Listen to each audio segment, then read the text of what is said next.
গাড়ি কিনতে গিয়ে মানুষ কতভাবে প্রতারিত হয় এটা জাস্ট আপনি ওনার এক্সপেরিয়েন্সটা শুনলে বলতে পারবেন। তো উনি বলছিল যে ঠিক আছে গাড়ি আছে, আপনি জাস্ট ডিউটির টাকাটা দেন, আমি গাড়িটা এক সপ্তাহের মধ্যে বের করে দিচ্ছি। তো আমি তাকে দিলাম 15,60,000 টাকা সামথিং এরকম। তো তারপর দেখি এক সপ্তাহ পরে উনি কোনো রেসপন্স করতেছে না। লাস্টে বুঝতে পারছি যে না, এই মানুষ ঠিক না। আমি ইনস্ট্যান্ট ঢাকায় যাই চিটং থেকে, গিয়ে দেখি যে যার কাছে টাকা দিছি ওনার মালিকই নাই। উনি আমাদের একজন সম্মানিত ক্লায়েন্ট। আজকে আমরা একটা মাজদা রোডস্টার MX-5 হচ্ছে ওনাকে ডেলিভারি করতে এখানে আসছি। তো ভাবলাম স্টোরিটা আপনাদের সাথে শেয়ার করি। তো আমি মাইকটা ওনাকে দিচ্ছি, তো ওনার কাছ থেকে স্টোরিটা শুনবো আর কি। ভাই, আপনি জাস্ট আপনার যে গাড়ি কেনার আগে যে আপনার একটা প্রিভিয়াস এক্সপিরিয়েন্স হয়েছে, এইটা যদি একটু স্টোরিটা আপনি বলতেন, কিভাবে আপনি মানে ওই ডিলটা করতে গেছেন, কি কি হয়েছে আপনার সাথে, তারপরে আপনি কিভাবে হচ্ছে মানে আমাদের সাথে কানেক্ট হইলেন, জাস্ট আপনার স্টোরিটা কাইন্ড। আমি একজনকে, আমি নাম বলতেছি না, মানে নাম বলার দরকার নেই। একজনকে দিছিলাম 15 লাখ টাকা, বাট উনি বলছে হ্যাঁ MX-5 এর জন্যই দিছিলাম। তো উনি বলছিল যে ঠিক আছে গাড়ি আছে, আপনি জাস্ট ডিউটির টাকাটা দেন, আমি গাড়িটা এক সপ্তাহের মধ্যে বের করে দিচ্ছি। তো আমি তাকে দিলাম 15,60,000 টাকা সামথিং এরকম। তো তারপর দেখি এক সপ্তাহ পরে উনি কোনো রেসপন্স করতেছে না, যে গাড়ি আজকে বেরোবে কালকে বেরোবে, আজকে এক এক দিন এক এক কথাবার্তা। লাস্টে বুঝতে পারছি যে না, এই মানুষ ঠিক না। আমি ইনস্ট্যান্ট ঢাকায় যাই চিটং থেকে, গিয়ে দেখি যে যার কাছে টাকা দিছি ওনার মালিকই নাই। মালিক ছিল একটা জায়গায়, নাম বলতেছি না এখন।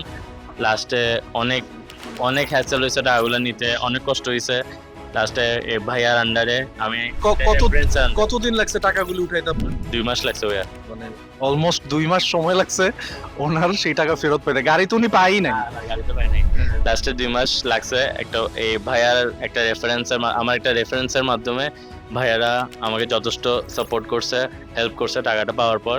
তারপর আমি ডিসাইড করি যে আচ্ছা ভাইয়াকে দিয়ে দেখি, ভাইয়ার দেয়া নাই। আচ্ছা, এখানে আমি একটু মানে আর একটু যোগ করি।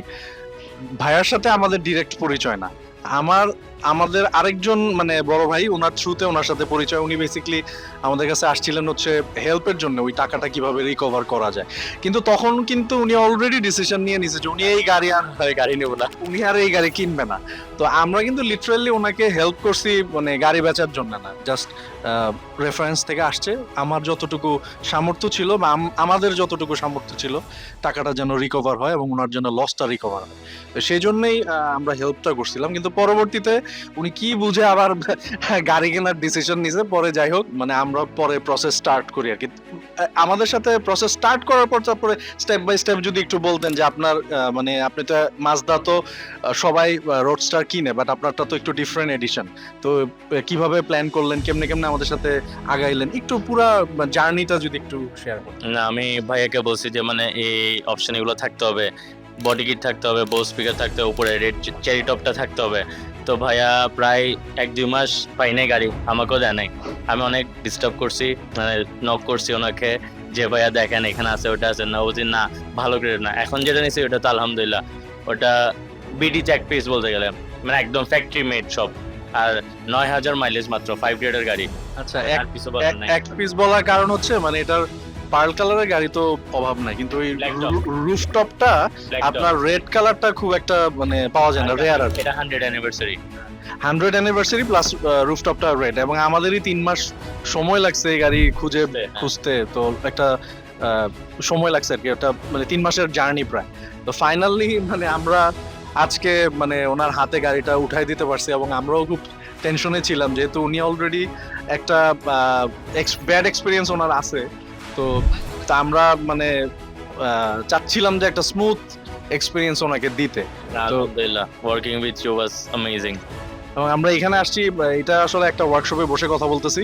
তো এখানে ভাইয়ার গাড়িটা ওয়াশ করার জন্য এবং ডিটেলিং করার জন্য এখানে আসছে আর কি। তো প্রসিডিওর কমপ্লিট করে দেন সব শেষ করে ভাইয়াকে গাড়ি বুঝাইয়া দেয়া, তারপর হয়তো আমরা রাতের ফ্লাইটে আবার ঢাকায় ব্যাক করবো আর কি। তো এই স্টোরিটা আসলে আপনাদের সাথে শেয়ার করা এই জন্য না যে আপনি আমাদের কাছ থেকে এসে গাড়ি কেনেন, নো, এই জন্য না।